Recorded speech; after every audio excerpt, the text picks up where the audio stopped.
Okay, so hi everybody. Great that so many people are here. My name is Wähner. I work for Confluent. Confluent is founded by the founders of Apache Kafka. They have built a complete company around that. We are now 150 people and growing that way because so many people are using it. I'm with Confluent for 6 months now, and it's unbelievable about the momentum of Kafka, if you've already heard. And I want to explain to you today why so many companies are using Kafka in the meantime. It's now, today the release is 1.0, but it's still there for 7 years and it's battle tested and used everywhere. And one important thing is that while many people still say Kafka is a messaging platform, that's just the basic foundation of that. So Kafka is much, much more in the meantime, and that's what I also want to explain you today. And therefore I will really talk to you how to build microservices around Apache Kafka ecosystem and how that can be used in mission critical deployments. That's in the end the idea. The title has a lot of buzzwords, so I will not focus so much on the buzzwords, but really more on the real world examples and how our customers use it and explain in detail why so many people use Kafka instead of traditional messaging, for example, and show you all the differences of that. The interesting thing, when I start with this presentation here, this is the picture which we see at many companies. And so they have a lot of different applications and also different kind of requirements for these applications. So you have some applications which have request response, where you have a HTTP request, for example, and get a response to that. You have some processing which is pretty fast, where you have to process things in seconds or even faster. And on the other side, we have more and more big data analysis, which takes hours, days, or even longer for doing things, or the same with machine learning in the meantime. So there's also a lot of long processes running. And this is a mess, and that's what we see at every company. And so what's in the end the solution? And that's now the streaming platform in the middle. And when I show this, I always have to smile also because I showed the same picture when I worked for an enterprise service bus vendor before and when I worked for an ETL vendor before. So these pictures don't change, right? So that's more or less the management picture. But I hope in 30 minutes you will understand why in the meantime so many people use Apache Kafka and its ecosystem as central nervous system here in the middle. And the key to understand is really that there are so many different things around it. It's the real-time applications, it's web applications, it's also legacy applications like mainframes, and it's also the big data clusters like Hadoop, Spark, Flink, whatever you use there. And in the next 30 minutes you will understand why these all work so well around Apache Kafka. That's the one part I want to explain you around this streaming platform Kafka. Messaging is one key part, but it's more.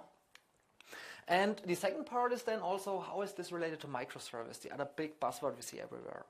And microservices is more or less a new architecture style with many advantages, but it's still complex to realize because you kill the monolith, you only build small services, whatever small means, but therefore these services all have to talk to each other, and that's also not easy to do. And therefore microservices are there to have autonomy. That's a huge advantage and problem solved at many, especially big companies, so that each service can be developed by itself. One team is responsible for it, often even with DevOps, that you don't just develop it, but you also operate it afterwards and ship the bug fix by yourself. And so each of these can be different teams, they are all autonomous, and that's a huge advantage of microservices. Another one is then, because they are autonomous, they can be developed and deployed independently with all the unit testing, with all the automation around that. So you don't have to ask the other teams or departments for the deployment of a new release, but you do it your way. Either if you have a new version of your thing, or if you want to get an upgrade, or if you want to have a bug fix, then you can do it independently. And that's really a complete continuous integration pipeline, which you can do that with your microservice. That's the other huge benefit. And with all of that, the last key benefit I see at our customers is that it also allows to scale. And that's the key thing because they are independent. And that's two parts when we say it scales. So I think now it's turned off. Is it? I just lowered it. It's okay, I see. Thank you. So when we talk about scaling, we mean two things. The first is scaling in people terms, so that we can work in our teams and add people there, and we don't have the complexity of one big team, but the many smaller teams. And the other part is, of course, the technology part, which we can scale. If we have independent microservices, we can scale them up and down easily. That's much easier than using infrastructure where you have monoliths, and if there is some more load in one part of it, you can't easily scale it with a monolith. You have to scale the whole application, like a big fat Java EE application server or something like this. And here you have independent microservices with independent technologies, which you can scale up and down easily. And that's a huge benefit of that. So now I have talked about two things, about streaming platform with Kafka and microservice on the other side. And now we want to show you how to combine that, why that makes sense. And so how do we get to these scalable streaming microservices, that you have independent ones but can still scale them up and down. So in the end, typically the requirements are very similar at most companies. Loose coupling is very important because developing independent microservices is nice, but they always have to communicate with many other microservices via some kind of technology, because one microservice on its own doesn't help that much. And this communication with each other, including things like service discovery and failover and so on, that's all hard things to think about, but they need to be loosely coupled somehow. And then also it's important to have it data-enabled and also event-driven. Event-driven, that's what I will explain more. That's what many buzzwords are architecture around that, like event sourcing, for example, is one of these concepts. The key thing is really that you process one event at a time and do with that whatever you want. But you can process just one event and don't have to think about many other things. And also that's similar to what you do with traditional messaging in the past. And then, however, you also need this kind of central thing, which I showed in the beginning, where we have all the different applications, batch and analytics, legacy, real-time web applications. They have to communicate with each other. And that's what I want to show you, how this now works with Kafka in the middle in the end, and the microservices around that, and how you can also use Kafka to build the microservices itself, so not just the messaging layer. That's also what you will hear much more about in the second talk then, where we heard a real-world use case. So I today introduce you to the concepts and the ideas, and then afterwards you will hear the real-world examples and also maybe also the not so good or easy things. So if we think again about that, how do we go to data flows? That's the main point. So we want to do streaming, real-time processing, and we do think in stores still. So that's a huge problem, because right now when we developed applications, we always thought about a data store where we store it in a database, right? So we have a relation database here, a NoSQL there, and then we put something in, and afterwards we get it out again to reprocess it somewhere else for another use case or so. And that's not the way it should be built, because it's really true for most use cases which we build, no matter which industry you work in or what exact project you do. But if you think about here as one example, retailing, let's be a web shop, or if you're on site somewhere, that doesn't matter. But if you want to buy something, you take a look at the website and then you do some shopping, and then finally you click the button of buy something. And then a lot of other processes start with that. There is things like analyzing, is there the inventory, where can we ship it from? Then we want to do things like fraud detection for the payment. We have to do so many things all around this one process. And how it was built in the past is, after one event happens, it's stored in a database, and 1 hour, 1 day later, it was processed by other systems. And this is why these processes were so complex and took so long, because it was always this request-response style of programming. And that's not really the style which you should do in a modern world, where we have so much digitalization and where you want to process things when it happens. And so we go away from the database thinking and we go to the streams thinking, so really think in events. We do not want to store everything directly to the database, but we process it while the data is hot, while it is in motion. We can still store it to a database, of course, afterwards, but that's just for one part then. But really we want to process it continuously in a flow. Again here, think about the retail use case. As soon as the sales happens, the process is flowing, so the event is flowing through the other things, and not with request response, with batch overnight or so. So really, whatever your application requires, it flows continuously. And so we come to the streams, and that's in the end the motivation which we have for stream platform. And here I will now explain you why so many people use Kafka here, because I would really say that it's more or less the de facto standard for this kind of streaming platform for doing this event-based processing in the middle. And here again, the important part is you connect anything to that. This is relational databases, legacy systems, but also many modern things like a Hadoop cluster or so. And Kafka here at many of our customers is in the middle as what we call central nervous system, because all the other independent applications do not care if other ones work. So it's this microservice idea that you build one service without thinking about all the others and the relation. You communicate with them via the middle, which in this case is the streaming platform Kafka. And now I come a little bit more to the concepts and technical details. So it's not a low-level tech talk, so no worries. So I think it's still good for this meetup here. But I want to explain you the reasons why people use Apache Kafka so much for new projects instead of, for example, traditional messaging or relational databases or these kind of things. That's 3 parts which are important to understand. And Kafka in the end is 3 parts. And publish, subscribe, messaging is one part of that. Storage is one, and processing is one. So let's go through that. The first one is publish, subscribe messaging. That's the one which most of you know already. So Kafka is messaging. And so let's think about messaging again. What is that? So if we need an abstraction, like here, for abstraction for a database is a table for a relational database. For Hadoop, it's files which we store in distributed file system in HDFS or in Kudu in the future or something like this. And what is it for messaging? So typically people think about queues. That means you put some message in a queue and someone else read it, and then it's gone from the queue. That's traditional messaging, no matter if you use open source or if you use proprietary tools from TIBCO or IBM, which are deployed at many customers or still. But that's a queue where you send it once and then you read it once and then it's gone. And that's not the way it works with Kafka, and that's the key difference if you want to understand why it's not traditional messaging anymore. With Kafka, we use so-called logs in the middle. So Kafka in the end is a scalable, distributed commit log. This means that every new event-driven design comes in and is stored here in the log. That's more or less what it is. You have data and you send it to the log and others read it. The key now is that it's not a queue where it's read and then it's gone, but everybody can read it when he needs to read it, or when he can read it, or when the system is available. So this allows things so that, for example, here we have one reader A. The reader is at message number 7.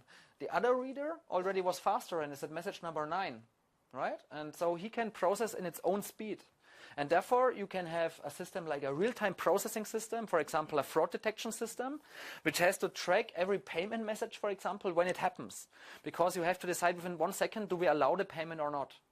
And on the other side, this could be a Hadoop batch cluster, where you store all the data when you want, maybe only overnight, because then you have free resources, or Amazon gives you a better price for your instances. And then you read all messages at once or of the last day. So these can be done independently. And that's the huge benefit what you can do with Kafka easily in the middle. So that's one huge advantage. So if we take a look here, here we have Kafka and Midland have the producers. Producer is the one who sends messages, and there can be many different apps or microservices or whatever you call them, which send messages to Kafka. On the other side, you have the consumer. The consumer reads the messages, but here we can have different services or applications which consume from Kafka in their own speed at their own scale. And that's also, again, very, very important, and why we see so much adoption around Kafka. And all of this is also scalable. I will go into more detail here. But the key is also that you can build groups around that. That's called consumer groups. That means that if you want to scale it out, one consumer is not sufficient. So you can scale it out and say, okay, here we need 3 consumers in this service B. And in microservice A, we only need 2 instances to process our thousands or millions of messages or whatever you do. So that's an important concept here, that we have these consumer groups which scale up and down easily to consume the messages from Kafka. And every consumer group in its own speed with its own resources it has. So this was the first part about Kafka. Publish, subscribe, messaging. That's the one most people know already or some use already. What's also important, now we have to connect all these different systems. And as I said, it's many different things. It's relational databases, legacy systems, Hadoop, whatever. And how do you connect to these? There are in the end 2 options. Either you just use the producers and consumers, which you have seen before. You write your own code with a Java API, with Scala, with .NET, with Go, with Python. So Kafka here is pretty strong because it's technology independent. So there is a library for any important programming language. However, then you have to write a lot of code and think about how do we do the real integration. And therefore, there is another component which is part of Apache Kafka, and that's Kafka Connect. If you go to the Apache website and download Kafka, you already have Connect with it. So it's shipped with Apache Kafka. And that's the first one which many people do not know. And that's also what I meant with Apache Kafka is much more than just a messaging system. So with Kafka Connect, you have connectors. And these connectors connect to the different systems. And if you Google for available connectors, there are many official ones, for example, from Confluent or other vendors like Oracle offers one for its database with Golden Gate and so on. And there's hundreds of connectors so that you don't have to do the implementation of the connectivity to Kafka. And that makes it much easier to integrate any kind of system with Kafka. So you can integrate on the source layers, things like relational databases or some mainframes or something something like this. And on the other side, you can send it to an analytic system like Hadoop or to AWS S3 or Elasticsearch, and all of these things with connectors. So that's the second important part of Kafka. And what's so good about it, under the hood, and that's true also for other components of Kafka I mentioned later, Kafka Connect is built on Kafka. So under the hood, it also just uses Kafka producers and consumers. But it does all the important things for you. So here you see the list about how to scale it out, how to think about fault tolerance, about schema propagation and all these things. So that's built into Kafka Connect. So if you have here your Connect instances, you can add 354, you can scale it up and down. And also the failover is handled here. So if you have 5 Connect instances and one of them fails, you will only use the other 4. But all of the guarantee that you don't lose messages, that's all handled by Kafka under the hood. And therefore, many people use Kafka Connect to integrate with all the different systems. So here is again one example. We have a JDBC source. You have both options as you can integrate with databases in this example. You can either do a pull. So there is a JDBC Kafka Connect connector so that you request information from the database system. That's fine and pretty easy. On the other side, you can also do change data capture, which many might use from ETL use cases. So you can also get the data pushed from databases to Kafka. So really when one event happens in a database, like a change or a delete or so, then the database pushes the information to Kafka. So this is typically where the vendors like Oracle or IBM offer their change data capture connector for Kafka by themselves. So that's also not managed by Confluent, for example, but that's built by the vendor of the specific database. So, and with that now, you can add other systems. So here in this case, we have 3 Connect instances, but can, in this case, add 6 different data sources here, and they all integrate with that. And here you can scale it up and down easily, and if one of these fails, then all the 6 are integrated here with the other 2 Connect instances. So all these things for scalability and fault tolerance, that's built into Apache Kafka Connect under the hood. And the same then on the other side, of course, if you want to push it to a system. And that's one of the main use cases we see in the beginning. The customers have a few systems. So let's say they integrate 2 source systems and send it to one sink, like Hadoop, for example. But then what they quickly see, hey, if this data is on Kafka, other systems also want to get that information. And so you can simply add other different systems here. And then Kafka gets the central nervous system in the middle, because it's really built for that, because you can store the data in Kafka also instead of just doing the processing. So that brings us to the second important concept of Kafka. The first was the messaging, get it here from the input through Kafka to the output. But the second thing why so many use it is because it's also offering the storage part for Kafka. So you store it in the brokers, in the Kafka messaging brokers. So the question now is, why store it? Because many thought Kafka is just messaging. We don't need any kind of storage here. And the first answer is all messaging systems are storage systems. Many of them are not very good storage systems, but they all store because they somehow have to implement some kind of failover. So even if you have a legacy queuing system, it stores data somehow, because if the node fails, you have to restart it again and find the data back. And the second part is for slow consumers. That's also a very important use case. So typically when you have different output systems, they don't have the same speed. And even if the first one, like the fraud detection application, which is typically very high performant in milliseconds or so, other systems are not that fast, or maybe only allow batch processing. So there's different kind of speed for the consumers. So you have to store it until everybody has read it. And the third part is the reprocessing part, which is also a huge use case for many Kafka projects. Because with that, you can also reread the data. So even if you have just one system where you send the data, if something fails, for example, you can reread the data. What you want. So you can start from the beginning or from a specific timestamp and start from that again. And with that way, you read the data again and reprocess it. This can be used, for example, for testing. If you want to build testing around your system to have test data and test it again and again. Or if you have a new version of your microservice and then you want to test it again against your old data, you simply reprocess it from Kafka again. So there's a lot of use cases where you use reprocessing with Kafka. So that's the reasons why Kafka also stores it. And now the important part, I said that many traditional messaging systems are not very good storage systems.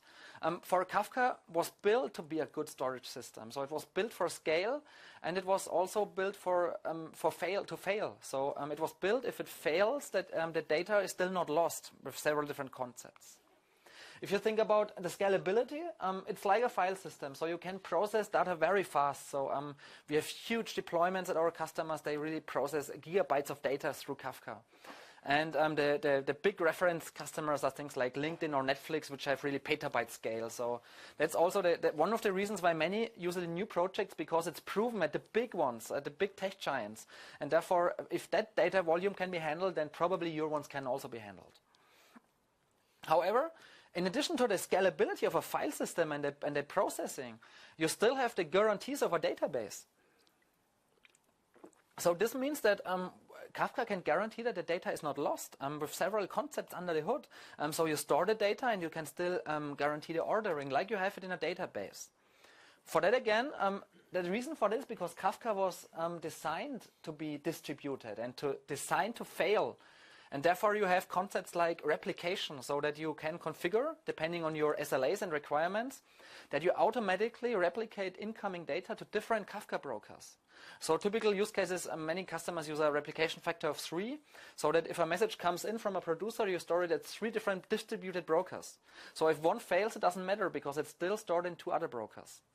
And with that, you can then handle things like fault tolerance and elastic scaling and all these things. So I don't want to go into much technical detail here, but on a high level, you can remember that Kafka stores data, and it's built for failure. So it's distributed by design, that if one node fails, it doesn't matter, the data is not lost.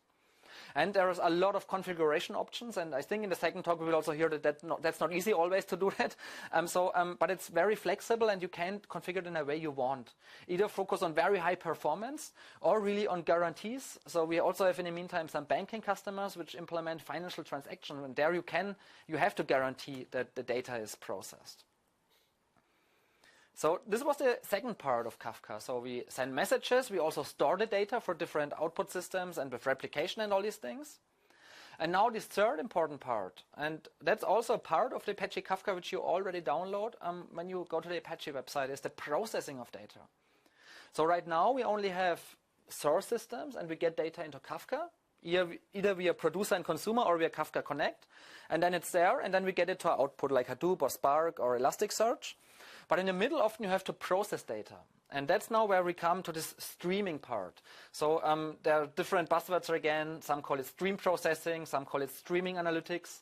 The term itself doesn't matter. The key is that you process each event while it flows, while it's in motion. Before storing it to a database, you can continuously process it.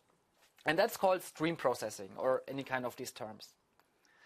When we talked about stream processing maybe 5, 6, 7 years ago, many thought about this like a faster MapReduce. So if you're working in the Hadoop space, there it's a lot about batch processing, at least in the beginning. And that were pretty complex processes, and they took typically hours or even days to process a lot of big data sets. And then there came new frameworks where you could do faster. So many still think stream processing as a faster MapReduce. Still on the Hadoop cluster, right? But you do some processing on top of it to do it in a more continuous way instead of batch mode. That's how many thought about this in the past. And now more and more people think about stream processing differently. And that's what here is called event-driven microservices. And that's really where you build your single independent microservices, which can process the data while it is hot. You don't have to push it to a big data cluster first, but you process it where it is. So if you think about the retail example from before, there can be an inventory service, there can be a payment service, a fraud service. They are all independent, managed independently, and they can still process these events which are running through Kafka, and you can process them with Kafka. And how can you do that? You can do that with Kafka Streams. Kafka Streams was added, I think, 1.5 years ago to the Kafka project. So if you download Apache Kafka from your Apache website, Kafka Streams is already in that project. It's shipped with Apache Kafka. And there is a few differences to many other stream processing frameworks. The vision here was to build something which is powerful, like many of the other ones, like Storm or Spark or Flink or whatever you use, but also to keep it simple, to use it in your use case easily without having to deploy to a big data cluster. That was the goal of Kafka Streams. What is Kafka Streams? So the first point to mention here is, again, it's not something you deploy to a big data cluster. The goal was to deploy it easily and in a simple way where you need it, in your application, in your department. And therefore, you see here some examples. You might deploy it in some cool environment if you already use things like Kubernetes or Mesos, or maybe just Docker containers. Or you might have a plain old Java application, which is just a jar file which you start somehow, either in an Amazon instance or maybe in a var file in a web application or wherever you run it. You can use Kafka Streams in any kind of application, and I will explain in a minute why. But the motivation why we build it that way is that the departments can build their applications independently. And now you see also how that fits into the microservice story which we had in the beginning. So the different departments want to build their own applications without talking to all the other ones. Right? Of course, they communicate somehow with them technically here, because if you have a payment, then also the fraud detection microservice has to get the information and decide is it a fraud or not. But the services itself are developed and deployed and monitored independently. In this case, they communicate via Kafka, they send messages, and some of these might be traditional applications that you build, other ones might already be Kafka Streams microservices. Kafka Streams can be used here in a single deployment as we have seen before. And so now the question is, what is Kafka Streams? So Kafka Streams, and the first one point is more or less the most important one. Kafka Streams is just a library. It's a Java library which you can embed into any kind of Java project. So, and that's the reason why you can run it anywhere, in a Java web application, in a plain old Java application, or in something like a Docker container on Kubernetes, in the Amazon cloud, wherever you want to deploy it and how you want to deploy it and run it and monitor it. That's the key point number one. And the second important part, like Kafka Connect, Kafka Streams is also built on Kafka. So once again, you leverage all the features of Kafka. Things like failover, like scalability. All these things are managed for you under the hood. You don't have to care about that. So even so, you don't have to need to use a big data cluster for that. Still, you have all these advantages which you have with Kafka here. And you can all these things like reprocessing, or you can create windows. So if you want to do a feature comparison with other frameworks like Flink or Spark Streaming or so I don't know the low-level technical details of what features are supported, but on a higher level I would say that 90% are probably exactly the same. So you have the typical stream processing things. You have to do things like mapping and filtering. You have to do things like aggregation of different events with different kind of windows. Right? So you have, for example, 5-second windows or 5-minute windows where you continuously process the data. Or you have joins and so. So you can do most of the things with all of these frameworks. The key difference is that Kafka Streams is built on Kafka. That's the one part. And that you also can run it anywhere because it's just a library. That's the huge difference instead of using a big data cluster which you have somewhere else. And typically the funny thing is that if people use something like Spark Streaming or Flink, I would say 80 or 90% also use Kafka as ingestion layer for that, right? And so then you have to think, if you have Kafka anyway running, why not process the data there, right? So I'm also not saying to replace all of your existing Flink and Spark deployments now with Kafka, but there's use cases for both of them. If you want to process a gigabyte of data at once, maybe you do it in Spark or Flink. But if you want to process the events or aggregate events, then why not do that in Kafka if you have it there anyway? And another important concept part of Kafka Streams is that it unifies tables and streams. So streams is the things event by event by event. You can monitor and continuously process them. So I hope we don't have real fire. And the second part is the tables. So you don't need an external database with Kafka Streams because the data is stored locally where your Kafka Streams instance runs. Under the hood, you can either use in-memory processing or you can use RocksDB, which is a key value store, and therefore it's stored where the instance is running. However, again, as it is based on Kafka, all the failover and the scalability is built in. So here is one example. I'm just checking my time. There is one example. Here you can build an application. So as I said, even if you use other frameworks, typically Kafka is the input ingestion layer. And then you have something like a big data storage like HDFS with Hadoop or so. And then you have another application like Spark where you do the stream processing with that. And then you store your data somewhere else or you store it also all in Hadoop. And so it makes the architecture pretty complex. For some complex use cases, this might still be fine. But often you just want to process data. And then you can think about why not just use Kafka and Kafka Streams to process the data and build your continuous stream processing with that. that's more or less the goal what Kafka was built for, to easily build stream processing without another big data cluster or framework, but still having all the benefits under the hood, like the scalability and the fault tolerance of Kafka. And with that together, we have Kafka Connect and Kafka Streams. And now, 2 months ago, we announced one more open source framework, which is called Kafka Sequel. That's in the end a streaming SQL engine for Apache Kafka. So under the hood, it uses a Kafka Streams application. But what you do, you just write SQL queries to do continuous processing. So it's simply an abstraction layer on top that makes it much easier and to get a wider audience. So either if you are a developer but don't want to develop Java code, but use another language, or if you just really want to write SQL queries. That's what we built Kafka Sequel for and announced it 2 months ago. So that's in the end the streaming platform, which I talked about in the beginning. And here I tried again to explain also how the relation is to microservices, that you can build many independent microservices which get the data from Kafka in the speed they need and they want, and they can reprocess the data. And the same, of course, also for the integration with existing layers.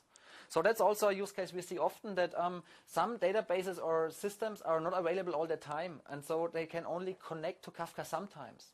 So one of the most famous examples with a customer, with a public reference, is the Royal Caribbean cruises. What they're doing, they have a Kafka cluster on every ship. They have 40 ships or so. And they cannot send all the data to their central cluster, because when they're on the sea, it's not good internet connection for that. And so they process all the data for the customer analysis on board. And then when they get to the harbor, then they transfer all the data to another bigger Kafka cluster, where they do the central analysis of all the 40 ships. And there then you can do the big data analysis with Hadoop or with Spark or something like this. And so this is also one of the key things, really get the data when it's ready. So process it when you can do it from a resource perspective. And therefore, so now I talked a lot about the Kafka streaming platform. And so what we as Confluent see a lot behind Kafka and when people use it. In the beginning, it was just an ingestion layer where data was put into Hadoop or Spark or another framework to analyze it for big data analytics. And what we see now more and more is really that you operate the business with Kafka, so that it's really the central nervous platform where you build your mission-critical systems around Kafka. So it's not just an ingestion layer, and therefore it's also not just messaging anymore. It's integration, it's stream processing, and so on. And that's what we see more and more coming for Kafka at most of our customers, that they use Kafka really for their mission-critical systems. And there again, then they use the microservice architecture around that. Kafka is the central thing, it's distributed and failover and so on, and around that you build all these microservices. And so with this we really see this new major ecosystem with Kafka. Kafka is the messaging part, it is Connect for integration, and it is Kafka Streams. All of these are in Apache Kafka. If you download it from the website, it's all in there. Even if many do not use Connect or Streams yet, it's all in there already. And around that, there is many more components. So the company Confluent open sources other components around it. All also Apache 2.0 license, the same license as Kafka itself. And for example, this is a REST proxy where you can also then communicate via HTTP with the Kafka cluster to send and receive messages. Or it's things like the schema registry where you can validate the structure of your schema.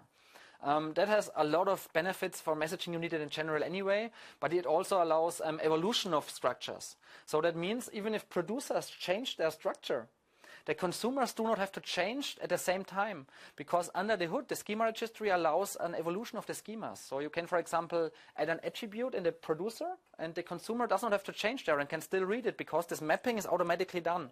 Right? So, but that's again a lot of technical details, but there is a lot of components which Confluent builds around Apache Kafka, also open source.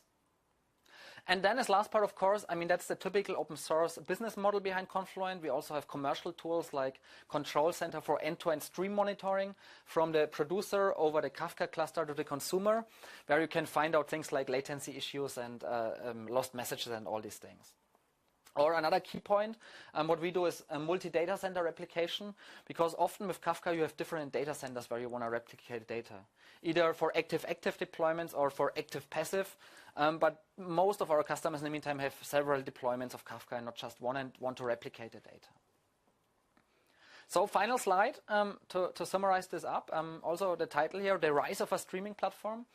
it's important to understand, and I hope I explained it well, how Kafka is different from other traditional messaging systems you might know. It's a distributed, scalable commit log. It's built for scalability, but also for failure. So it can scale up and down, and even if something fails, you will not lose the messages. It's built for big data, so you can scale petabytes with that. That's what LinkedIn or Netflix are doing.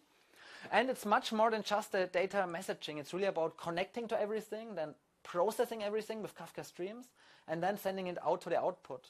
And every input and output can process and scale at its own scale, and that's so important. So you can add Hadoop, but also real-time fraud detection, and all of them can read from the same Kafka log in their way. And with that, I hope it was a good overview about how microservices are built around Kafka and what relation is important between the Kafka broker, the messaging part, and around that with the microservice which you can build with Kafka Streams or with any other kind of technology.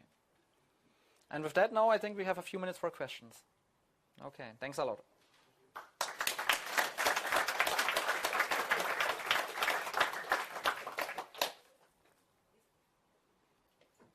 Yes.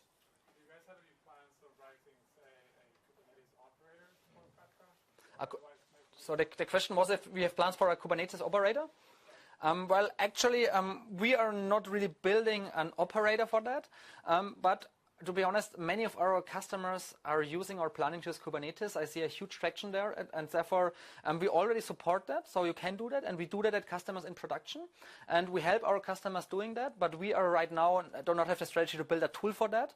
And the reason for that is because the deployments are different everywhere. Some use it with Red Hat, and some use other installations, and some in the Google Cloud, and therefore that's not the focus, but we already support it and have it in production with Kubernetes, and I see that as one of the most important technologies where Kafka, and not just the brokers, but also the Streams applications and so on are run on. I'm interested if you have any plans for a connector for WebSocket integration. That's a good question. The question was if we have plans for a connector of WebSockets. And to be honest, that's one of the things I'm also waiting for, that we finally get one really officially supported. I think there are some open source things available there, but not really something enterprise scale ready, let's say. So right there, it's also on our list to do. The problem here is we have a long list right now, what we have to do. And in the end, how does this work at a relatively small company like Confluent? In the end is what are our paying customers asking for in this way? And to be honest, WebSockets was nothing which many customers ask for. Always when I talk about this, everybody wants it, but the customers which have a subscription with us, they are either not using WebSockets or they have built their own, and therefore the short answer is you won't get one in 2017, but hopefully in 2018. Okay, then thanks a lot, and if you want, connect to me via LinkedIn, then we can also engage later, or if you have questions, and then have fun now with hearing how that looks in the real world with Kafka.